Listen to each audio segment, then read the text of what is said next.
MNA,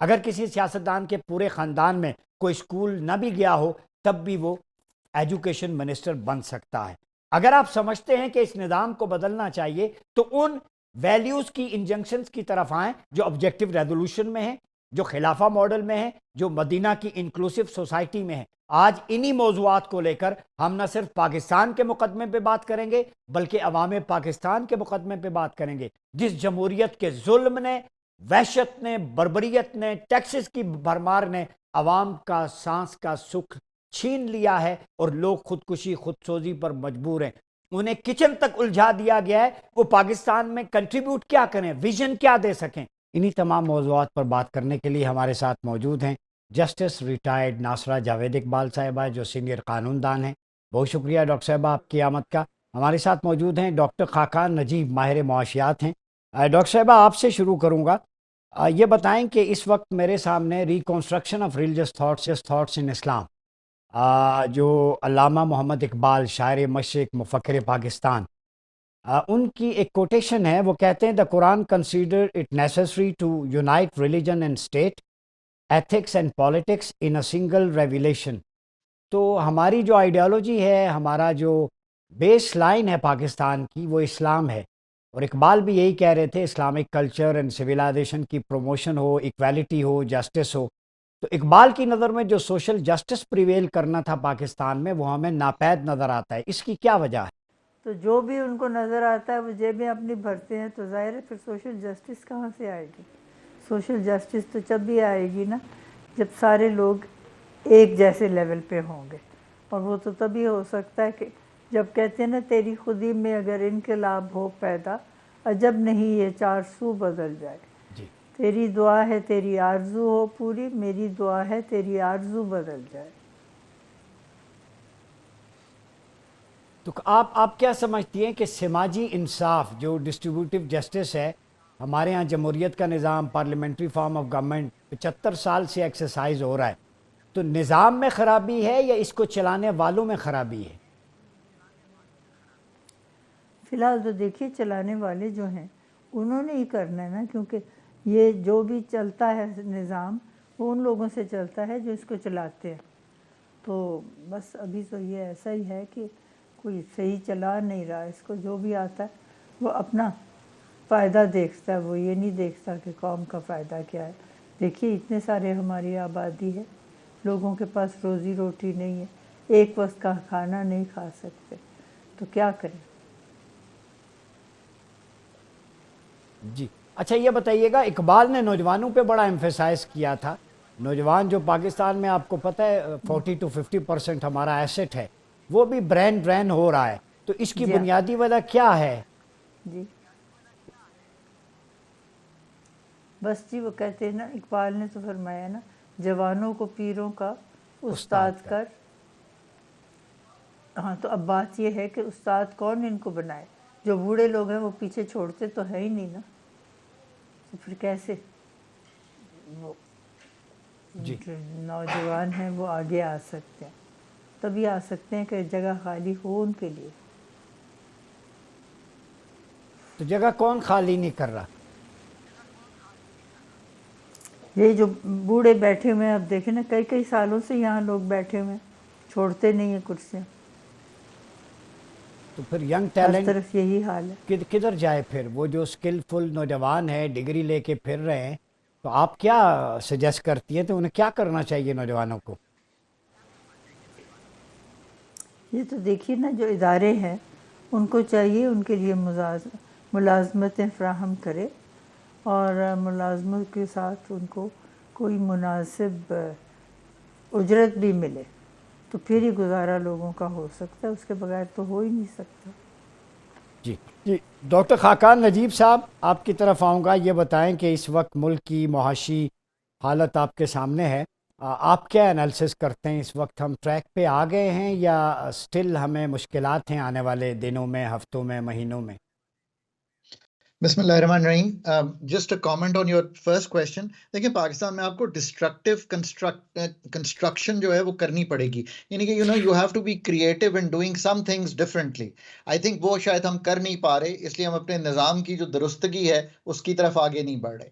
اب جہاں تک معیشت کا تعلق ہے, معیشت بھی دیکھیں نا اسی سوشل سٹرکچر میں, اسی جو اکانومی, اس جو ہمارا سارا اوور آل ایک فریم ورک ہے اسی میں چل رہی ہے.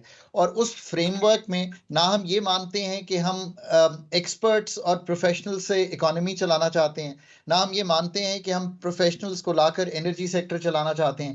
ابھی تک ہم اس نظام سے نہیں نکل پا رہے. یہ جتنی بھی چیزیں آپ دیکھ رہے ہیں, چاہے وہ اکانومی ہو, انرجی سیکٹر ہو, پرائیویٹائزیشن ہو, یعنی کہ ریلیٹڈ ٹو دی اکانومی, ان سب کے پیچھے پرابلم تو ایک ہی ہے نا. Problem is our economic governance, our energy sector governance, اور اس سب کے پیچھے ایچ آر از دی کی ایشو ان پاکستان. سو یہ تو ہو گیا کلی طور پہ اگر آپ احاطہ کریں کہ ہم کہاں کھڑے ہوئے ہیں. اب آپ دیکھیے کہ بات یہ ہے کہ پاکستان اس وقت آئی ایم ایف کے ڈور سٹیپس پہ 24th ٹائم ہے. سو اگر کوئی بھی شخص, آپ کا دوست 24 دفعہ آئی سی یو جائے تو آپ اس سے اتنا تو پوچھیں گے نا کہ بھائی آپ ڈائٹ نہیں اچھی کھاتے, آپ کیا کرتے ہیں. ہم نے اپنی اکانومی کے جو کلیدی فیصلے ہیں وہ نہیں کیے, اس لیے ہم یہاں پہ کھڑے ہوئے ہیں. اب یہاں پہ ایک سٹیبلٹی سی ضرور آپ کو مل رہی ہے.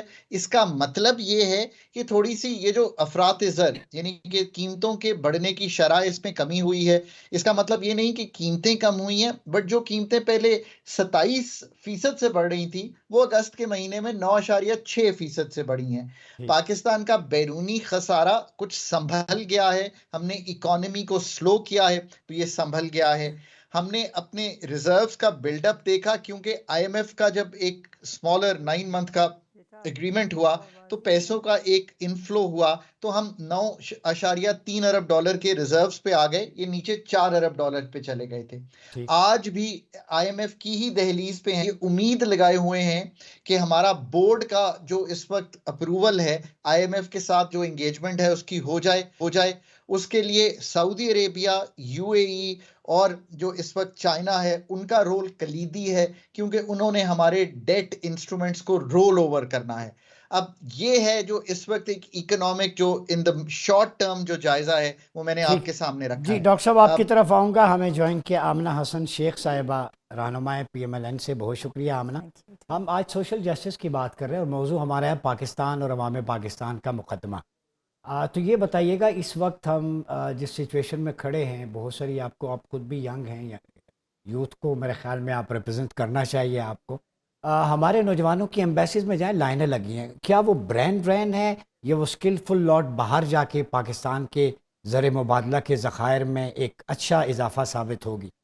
دیکھیے میں کوئی اکانومسٹ تو نہیں ہوں بٹ میں جو ایک سیاسی کارکن کی نظر سے اور ایک لاء کی اسٹوڈنٹ کی نظر سے جس طرح چیزوں کو دیکھتی ہوں, میں سمجھتی ہوں کہ ہمارا فوکس ہی ابھی تک غلط چیزوں پہ رہا ہے. ہم کبھی بلیم کرتے ہیں عمران خان کی گورنمنٹ کو بھی, ہم کہتے ہیں انہوں نے خیر بہت وہ کیا, لیکن بات یہ ہے کہ ہمیں اس چیز پہ فوکس کرنا چاہیے کہ ایز پاکستانی نیشن ہم کہاں کھڑے ہیں. It is very easy to comment on governments, to say کہ جی فلاں سیاستدان ایسا ہے, فلاں سیاستدان ایسا ہے, فلاں سیاستدان ایسا ہے. اور یہ گندی روایت جو عمران خان صاحب نے ڈالی, دوسرے سیاستدانوں کو گالی دینے والی, غلط کہنے والی, مجھے یہ بتائیں ساری دنیا میں الیکشن ہوتے ہیں, الیکشن ایک پروسیس ہوتا ہے گورنمنٹ بنانے کا, لیکن الیکشن کے بعد پارلیمان میں موجود تمام لوگوں کا مقصد اس ملک کی بہتری کے لیے کام کرنا ہے. انفارچونیٹلی جب سے عمران خان صاحب سیاست میں آئے ہیں, پاکستانی سیاست کا گورننس کا طریقہ ہی بدل گیا ہے, کیونکہ یہ کبھی پارلیمان میں اپنی نمائندگی کرتے نہیں ہیں, کبھی یہ آ کے پازیٹیو انپٹ نہیں دیتے, ان کے پاس کنسٹرکٹیو کرٹیسزم کی کوئی کانسیپٹ نہیں ہے.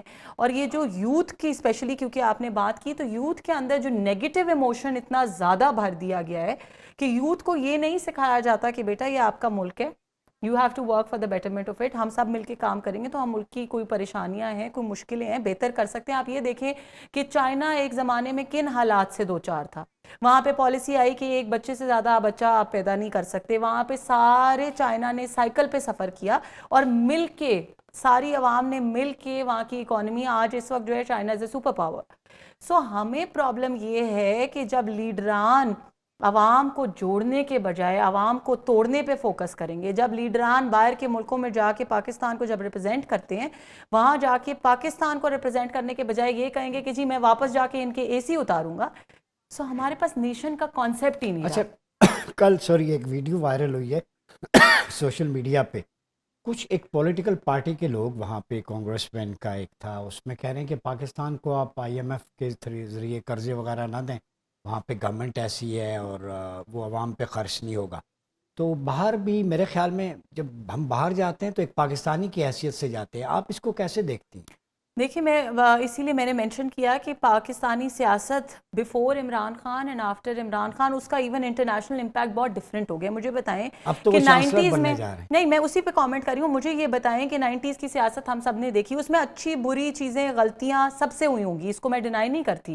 Politics is a process of learning. Politician 90 سال کی عمر میں بھی سیکھ رہا ہوتا ہے، ہر دن کوئی نہ کوئی نیا چیلنج اس کو فیس کرتا ہے. لیکن جس طرح کی چیزیں، جس طرح کبھی UN میں قرارداد پیش ہو رہی ہے پاکستان کی گورنمنٹ کے خلاف، پوری دنیا میں پاکستان کا مذاق اڑایا جا رہا ہے، کیا یہ چیزیں 90s میں یا عمران خان کی پالیٹکس جوائن کرنے سے پہلے کبھی تھیں؟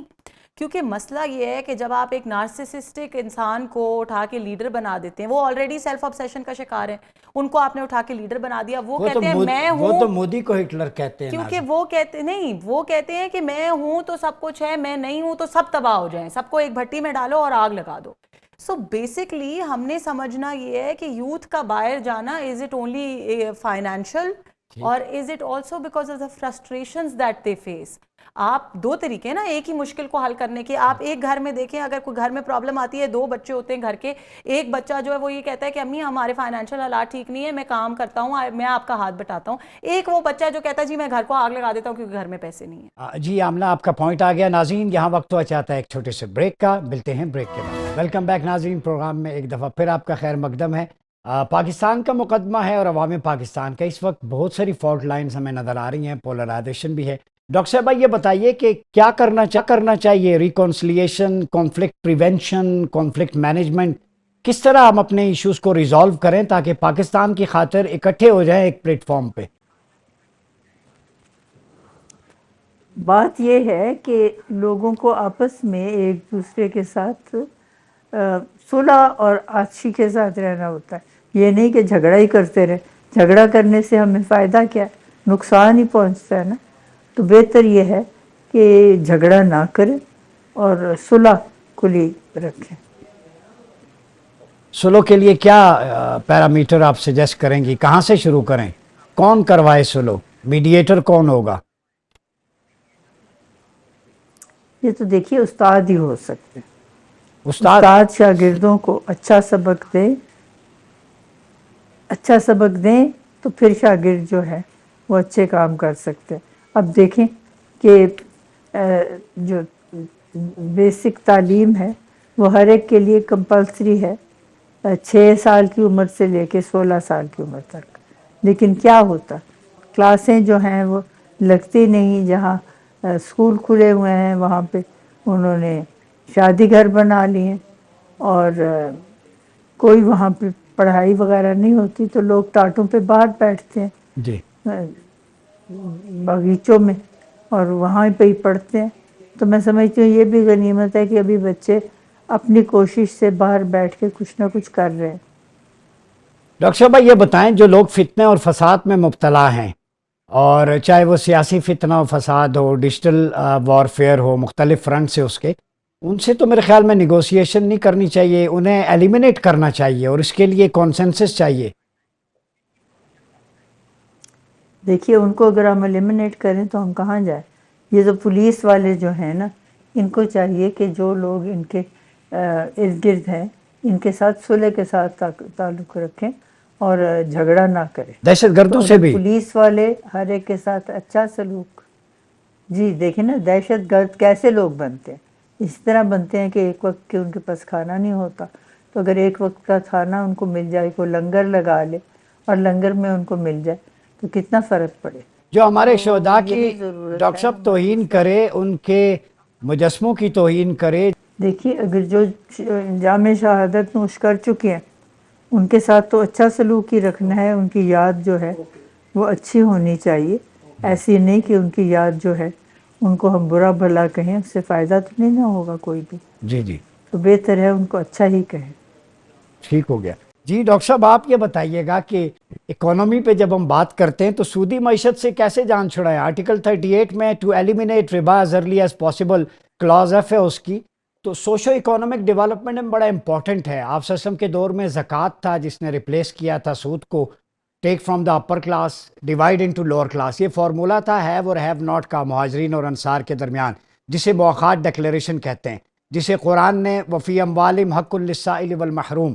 تو یہ فارمولہ پاکستان میں کیوں امپلیمنٹ نہیں ہوتا؟ ہم آئی ایم ایف کی طرف, سود کی طرف دیکھتے ہیں, برکت ختم ہو جاتی ہے اس سے, اور یہ اللہ اور رسول سے اعلان جنگ بھی ہے.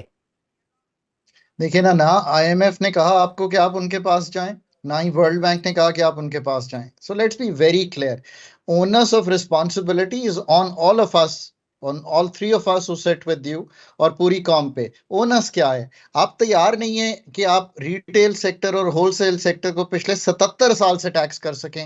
وہ 20% ہے اس سوسائٹی کا, آج بھی تیار نہیں ہے. آگے چلیے, آپ نے ایگریکلچر انکم ٹیکس 2-4 ارب پورے ملک سے کلیکٹ کرنا ہے, وہ 23% ہے اس ملک کے over all G D P کا. آپ کر لیں, کسی نے آپ کو روکا ہے؟ کوئی آئی ایم ایف آ کے کہتا ہے. اگر آپ اپنی ایکسپورٹ کمپیٹیٹیونیس, آپ بیچنا دنیا کو کچھ چاہتے نہیں ہیں, آپ 30 ارب ڈالر کی ایک ایکسپورٹ ہے, اسی پہ تواتر سے کھڑے ہیں, جو مرضی گفتگو کر لیں, نہ کیپیسٹی ہے اس کو بڑھانے کی, نہ ہی کمپیٹیٹیونیس ہے. As of doing business is not good because regulatory ادارے اور حکومت کا حجم بڑھانا ہر انسان نے کیا ہے. آج بھی ایک سول ایویشن تھی, اس کو سپلٹ کر کے ہم نے 2 اتھارٹیز بنا دی. چینج آف ڈائریکشن, جیسے شروع میں بات ہوئی, جب تک آپ ڈسٹروائے نہیں کریں گے جو انسٹیٹیوشنز کامیاب نہیں ہیں, اور نئے ماڈرن انسٹیٹیوشنز ان کی جگہ قائم نہیں کریں گے, اور یہ بلیو نہیں کریں گے کہ ایک جنرلسٹ بیوروکریٹک سٹرکچر کسی صورت بھی نہ پرائیویٹائزیشن کر سکتا ہے ملک کی, نہ ہی ملک کے بجٹ کو درست کر سکتا ہے, نہ ہی پاکستان کے انرجی سیکٹر کو درست کر سکتا ہے. پاکستان تواتر سے میں کہتا رہا ہوں ایک ایچ آر کرائسس میں ہے. اب یہ چیزیں ٹھیک کریں گے تو جن یوتھ کو آپ کہتے ہیں کہ وہ باہر جا رہے ہیں, آپ کو 20 لاکھ نوکریاں چاہیے ہر سال. That is the minimum number of men and women who enter the workforce. اس میں پوری women بھی نہیں لے رہا. اس کے لیے کم از کم 30% جی ڈی پی کی انویسٹمنٹ چاہیے. آج وہ 13% پہ ہے 50 سالہ لو پہ. So macro stability I M F سے حکومت نے حاصل کر لی, بڑی اچھی بات ہے. جو بگ پالیسی ٹرانسفارمیشن ہے وہ کرنے میں آج بھی ڈیفیکلٹی اس لیے نہیں ہے کہ کوئی یہ پولیٹیشنز اچھے نہیں ہیں یا اسٹیبلشمنٹ نہیں چاہتی, ایسا کچھ نہیں ہے. یہ جو پولیٹیکل ول کی ساری گفتگو ہے نا, it's the wrong talk. The right talk is کہ آپ کے پاس ٹیکنیکل ول ہی نہیں ہے یہ سب کچھ کرنے کی. ٹیکنیکل ول نہیں ہے. جی ڈاکٹر صاحب آپ کی طرف آتا ہوں. آمنہ یہ بتائیے, یہ تو اکنامک سائیڈ آ گئی, ایک بڑا امپورٹنٹ ایشو ہے کہ اسٹیٹ میں اسٹیبلٹی تب آئے گی جب امن ہوگا. ٹھیک ہے, پیس کا بڑا ہے پولیٹک اسٹیبلٹی کے ساتھ, اکنامک کے ساتھ.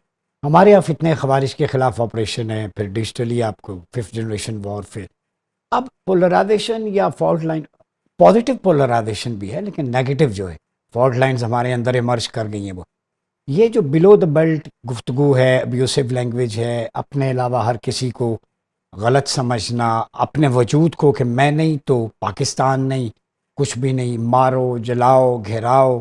تو آپ کیا سمجھتے ہیں؟ ڈاکٹر صاحبہ سے بھی میں نے پوچھا تھا, ایسے لوگوں سے نیگوسیشن کریں کیونکہ تاریخ اسلام میں دہشت گردوں کو ایلیمنیٹ کیا گیا. آپ وسلم کے دور میں سیدنا علی نے نہروان میں کیا, 3 خلفاء وہ شہید ہوئے ٹیررزم کے خلاف لڑتے ہوئے. تو یہ تو ہماری ہسٹری ہے. تو دہشت گردوں سے بھی اگر انہیں پھول پیش کرنے ہیں, ہم لاشیں پیش کر رہے ہیں, تو پھر کیا رہ گیا؟ دیکھیں 2-3 چیزیں ہیں اس کے اوپر جو میں کہنا چاہوں گی. سب سے پہلے ہمیں اس چیز کو انڈرسٹینڈ کرنا پڑے گا کہ پاکستان کے اندر دہشت گردوں کو سب سے پہلے جو ہے, ہم تو آج کہتے ہیں نا کہ پی ٹی آئی ایک دہشت گرد جماعت ہے, یہ آج کی بات نہیں ہے, یہ ان کی ہسٹری رہی ہے. آپ دہشت گرد سمجھتی ہیں؟ میں بالکل سمجھتی ہوں. پی ٹی آئی دہشت گرد جماعت ہے. کوئی ایسا شخص جو میرے ملک اور قوم پہ حملہ کرتا ہے, جو میرے یوتھ کو ورغلاتا ہے غلط کام کرنے کے لیے, جو میرے یوتھ کو کہتا ہے اپنے ملک پر حملہ کرو, وہ خود بھی دہشت گرد ہے, اور اس کو فالو کرنے والا ہر شخص دہشت گرد ہے. اس میں ثبوت بھی ظاہر ہوں گے نا. دیکھیں ثبوت کیا, ہم نے سب نے دیکھا 9 مئی کو کیا ہوا, ہمارے پاس وہ ویڈیوز آن ریکارڈ ہے. اور صرف یہ نہیں ہے کہ ان کا آن گراؤنڈ دہشت گردی ہے. دیکھیں دہشت گردی کیا ہے, دہشت گردی کی لیگل ڈیفینیشن کیا ہے. کوئی بھی چیز جو آپ ملک کے خلاف جب کوئی ٹیررسٹ ایکٹیویٹی کرتے ہیں وہ دہشت گردی ہے نا. تو آپ جب یوتھ کو آپ ان کو ڈیجیٹلی اکسا رہے ہیں ٹیررزم کے اوپر, آپ ان کو آن گراؤنڈ اکسا رہے ہیں ٹیررزم کے اوپر. تو ہمیں اس چیز کو سمجھنا پڑے گا کہ انڈینس آج کے کی بھی بات نہیں ہے. میجر گورو آریہ جو پاکستان کا دشمن ہے, اس نے بھی کہا 9 مئی دیکھ کے بحیثیت فوجی مجھے دکھ ہوا. نہیں, ناٹ جسٹ دیٹ. دیکھیں پوری دنیا میں میرا خیال ہے ہر وہ انسان جس کے اندر تھوڑی سی بھی انسانیت باقی ہے اس کو دکھ ہوگا, کیونکہ ہماری فوج ہمارے لیے جنگیں لڑتی ہے. ابھی میں پرسوں سن رہی تھی بڑی اچھی بات کسی نے کی ٹی وی کے اوپر کہ ہماری فوج جو ہے وہ ہم اپنا آج قربان کر رہی ہے ہماری یوتھ کے فیوچر کے لیے. اور تمام law enforcement agencies not just the army, ہماری ایئر فورس ہے, ہماری پولیس فورسز ہیں, دن رات, وہ رات کو 4 بجے بھی آن ڈیوٹی ہیں, وہ رات کو دن رات چھٹی والا دن ہو, 14 اگست کی چھٹی پورا پاکستان مناتا ہے, ہماری پولیس, ہماری آرمی, ہماری ایئر فورس ڈیوٹی پہ ہوتی ہے. کیوں؟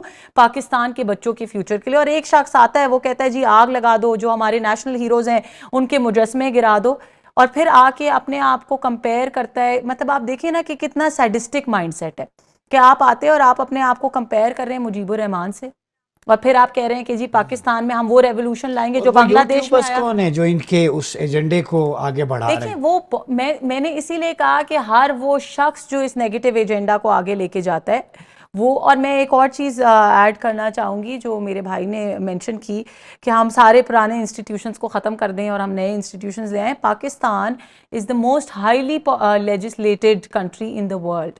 ٹھیک ہے, جو ٹاپ 5 کنٹریز ہیں ان میں پاکستان کا شمار ہے. ہم اگر لیجسلیشن کرتے رہیں گے اور نئے ادارے بناتے رہیں گے اور یہ سارا کچھ کرتے رہیں گے, I don't think that is the solution to دس.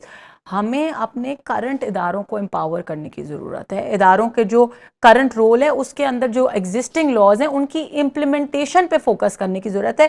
ادارے آپ 10 نئے بنا لیں, نیب بنایا آپ لوگوں نے پولیٹیکل وکٹمائزیشن کے ٹول کے علاوہ, نیب کا کیا مقصد ہے مجھے بتائیں. آج تک نیب نے کوئی ایک جینون کیس پکڑا ہے؟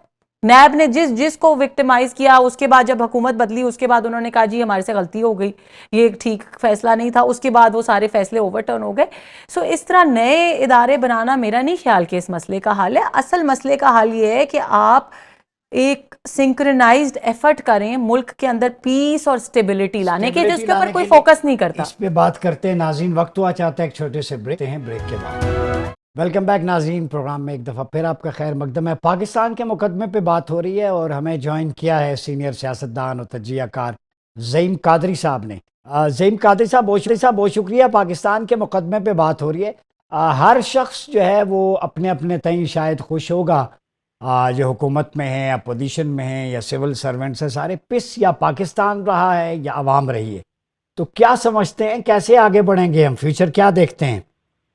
ڈاکٹر صاحب بہت ہی خوبصورت ٹاپک چنا ہے آپ نے, اور یہ ایسا دل خراش ٹاپک ہے کہ کوئی بھی پاکستانی جو پاکستانیت سے لبریز ہے اور جو نظریہ پاکستان اور پاکستان کی اساس پر یقین رکھتا ہے وہ ناخوش ہے.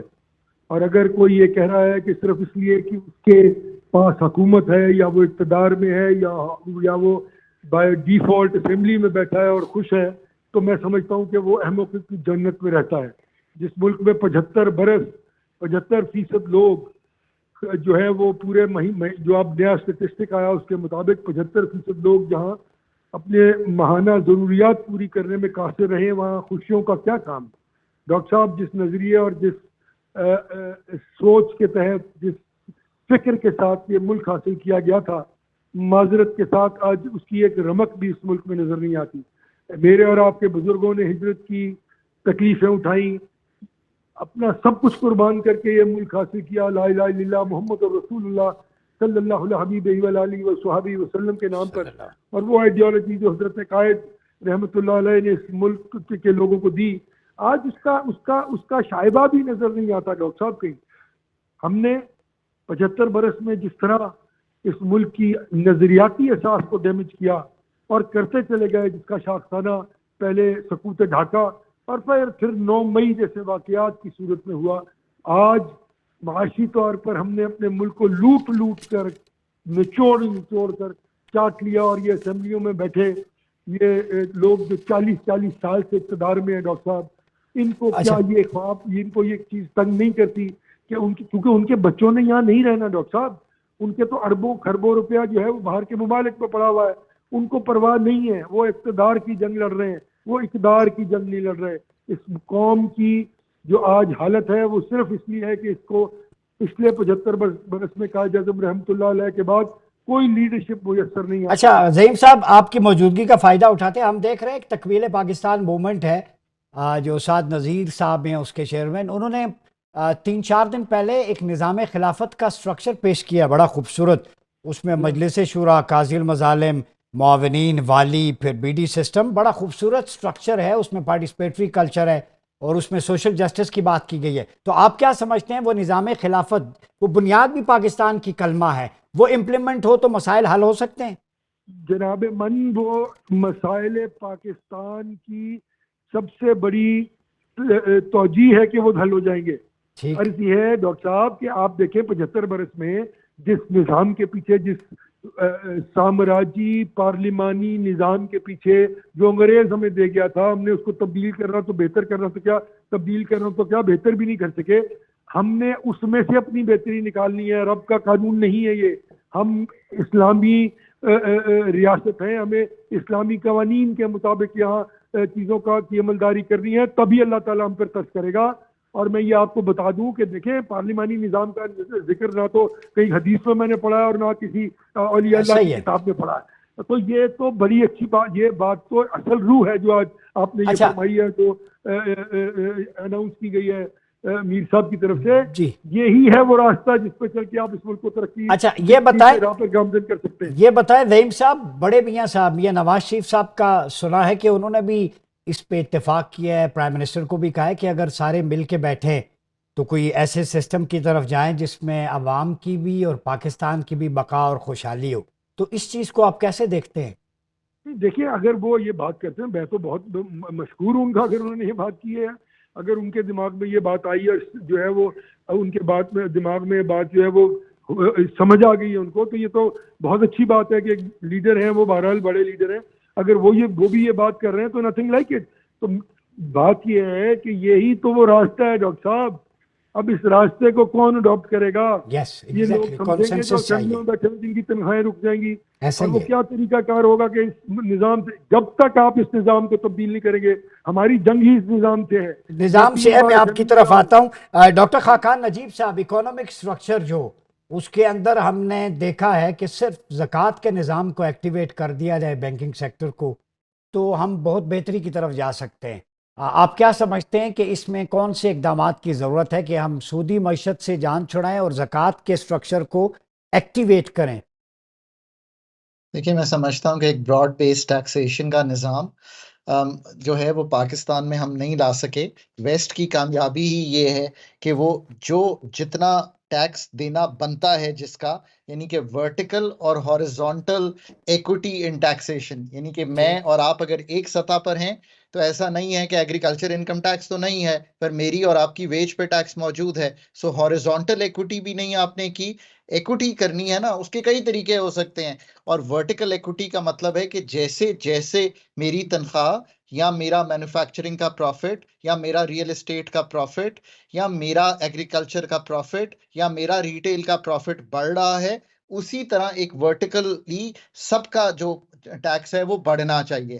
یہ کوئی اتنی مشکل چیز نہیں ہے یہ سارا کچھ کرنا. ٹھیک ہے. آمنہ یہ بتائیے لاسٹ 1 منٹ کہ اسلام میں تو ہے ٹیکس جو ہے وہ ویلدی لوگوں پہ لگائے جاتے ہیں، بڑوں سے لے کے چھوٹوں پہ رکھا جاتا ہے، اور 5-10 مرلے سے زیادہ رہائش کسی کے پاس نہ ہو، اور جو لینڈ اکوپ نہیں کرتا یا اس کے زیر استعمال نہیں ہے، یوٹیلیٹی میں نہیں ہے، وہ پھر اسٹیٹ کے پاس چلی جاتی ہے اور وہ پھر آگے ڈسٹریبیوٹ کرتی ہے.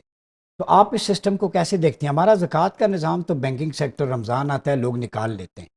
میں نے خود کیلکولیٹ کیا ہے، میرا سبجیکٹ ہے، صرف زکوٰۃ آنیسٹلی پورے ملک میں اس کا پراپر ایکٹیویشن ہو جائے، ہمیں IMF کے پاس جانے کی ضرورت نہیں ہے. یہ ذمہ داری سے اور چیلنج سے کہہ رہا ہوں. دیکھیں I agree with what you said. Problem پھر وہی ہے جو میں نے آئی تھنک پہلے سیگمنٹ میں بھی مینشن کی تھی کہ ہمارے پاس ون نیشن والا کانسیپٹ ہی نہیں ہے نا. آپ زبردستی تو، کیونکہ دیکھیں گورنمنٹ جتنے مرضی ٹیکسز لگا دے، اگر ویلدی کے اوپر ٹیکسیشن زیادہ بھی کر دے، لوگ اگر باہر کے ملک میں جا کے اپنے پیسے رکھ لیتے ہیں تو آپ کیا کریں؟ نہیں، زکوٰۃ تو صرف 2.5% ہے. نو زکوٰۃ اینڈ ٹیکسیشن آپ نے دونوں کا ذکر کیا نا، تو میں دونوں چیزوں کی بات کر رہی ہوں کہ ایک زکوٰۃ ہے، ایک ٹیکسیشن ہے. اور اگر ہم ویلدی لوگوں کے اوپر ٹیکسز اور بڑھا بھی دیتے ہیں فار انسٹنس، لیکن جب تک آپ لوگوں کو وہ سینس آف رسپانسبلٹی نہیں دیں گے, آپ جب تک لوگوں کا ٹرسٹ بلڈ نہیں کریں گے آپ کیا گورنمنٹ کے اپیل اندر. کرتی ہیں بزنس کمیونٹی سے جو ویل آف ہیں ان سے دیکھیں کیا میں تو کہیں؟ سمجھتی ہوں, میں ویل آف سے بھی میں پورے ہر پاکستانی سے یہ اپیل کرتی ہوں کہ خدارا پاکستان کو اپنی زمین سمجھے. ساری دنیا میں کانسیپٹ ہوتا ہے, ہم دیکھتے ہیں جب انڈین اسپیشلی ابھی اولمپکس میں آپ نے دیکھا ہوگا اور کہیں بھی ہوگا, جب انڈین کبھی کوئی ان کو کوئی سکسیس ملتا ہے تو وہ ہمیشہ سب سے پہلے جو ہے وہ جھک کے اپنی زمین کو چومتے ہیں, کیونکہ وہ کہتے ہیں جی زمین ہماری ماں ہے. ہمارے اندر انفارچونیٹلی ایز اے نیشن یہ کانسیپٹ ہی نہیں آیا اونرشپ کا کہ Patriotism. ہم اپنے ملک کو اون کریں, اپنی گورنمنٹ کو اون کریں اینڈ ایز ون نیشن آگے بڑھیں. سو آئی تھنک وہ سب سے ضروری ہے. جب تک آپ وہ نہیں کرتے, آپ ٹیکسز میری طرف سے 100 گنا بھی لگا دیں گے, جب تک آپ کو کوئی ولنگلی ٹیکس پے نہیں کرے گا you can not do anything about it. تو میری بہت اپیل ہے سب سے کہ please let's be one nation and put Pakistan first. بہت شکریہ آمنہ شیخ صاحبہ, جسٹس ریٹائرڈ ناصر جاوید اقبال, زعیم قادری صاحب اور ڈاکٹر خاقان نجیب صاحب. ہم نے پاکستان کے مقدمے پی, اس کا ماحصل اور کرکس یہ ہے کہ تجھ سے اے پاک وطن ہے یہ ہمارا وعدہ, ظلم کی جیت کے سامان نہ ہونے دیں گے, کر کے چھوڑیں گے اسے خونے جگر سے شاداب, تیرا گلشن کبھی ویران نہ ہونے دیں گے. اپنا بہت خیال رکھیے گا. اپنے میزبان ڈاکٹر مریاض عباسی کو اجازت دیجیے. اللہ حافظ.